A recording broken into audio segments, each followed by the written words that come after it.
پنن زمانہ کې د جهاد تصور بالکل ناپید شو، دا خورک شو چې د جهاد نوم مخلې خلک درته بد ګوري، عجیبه عجیبه ګوري. حکومتي سطح د ډایرکټ په دهشتګردۍ کې ورچوي. هغې وایي دا خو دهشتګرد دی.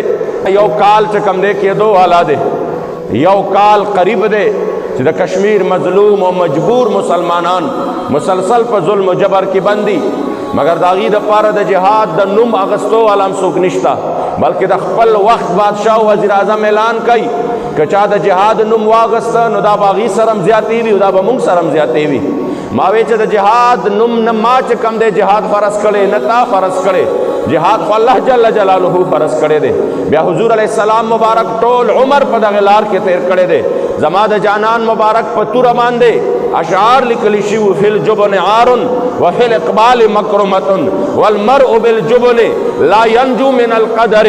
حضور فرمائی په مخ کې تلو کې عزت دی، د اسلام د پاره قربانېدو کې عزت دی، د اسلام په دفاع کولو کې عزت دی. او که یو انسان د مرګ نه په دې یره باندې رستو شي د جهاد نه چې ماله به مرګ راشي او زه به میدان د جهاد کې شهید شمه، زمانه به بچی پاتې شي، زمانه به مال پاتې شي، زمانه به اولاد پاتې شي، نو د مرګ نه خو څوک رستو پاتې کېدی نشي په دې وجه باندې چې زه به هلته نه یم نو کور کې به مرګ نه راځي.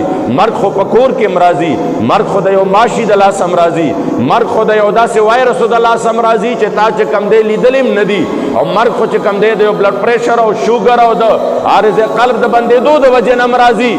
مګر قسم په ذات د خدای د هغې مرګ مزه جدا ده چې په کوم مرګ کې انسان سترګې پټې شي او د وینې قطره لا ځمکې ته تویه شوې نه وي چې الله ورته ټول ګناهونه معاف کړي او خپله رضا یې ورله ورکړې وي.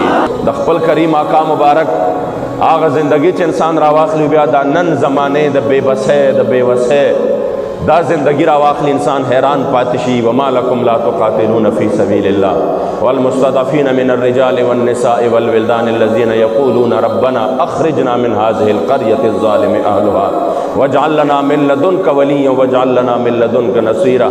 هغه کشمیریان یو کال کې دو والا دی، مگر د هغې دپاره د اواز پورته کولو څوک نشته او چې چا اواز پورته که هغه هم دهشتګرد دی. دې قوم کې څه کوي؟ فرقواریت خورئ، فتنه خورئ، فساد خورئ. الله کریم جل جلاله دې زموږ په حال باندې رحم وکړي چې د کوم محبوب علیه السلام جون دسې تیر شوی دی. که د حضور علیه السلام مبارک په جون باندې د حضور علیه السلام په وخت کې غزوات او سرایا تقسیم کې، غزوات او سرایا چې په کومو کې حضور په خپله شریک شوی او یا حضور علیه السلام مبارک چې کم دی شریک نو صحابه یې لیږلي نو چې دا د حضور په جون باندې تقسیم کې نو یو میاشت او څلور ورځې، یو میاشت او څلور ورځې، یعنی هر میاشت او هغې پسې څلور ورځې دا داسې راځي چې په هغې کې حضور یا په خپله باندې توره په لاس میدان کې ولاړ دی او یا صحابه کرام لیږلي دي. دومره عزتمندو، مګر نن د هغې تصور هم ختم شو.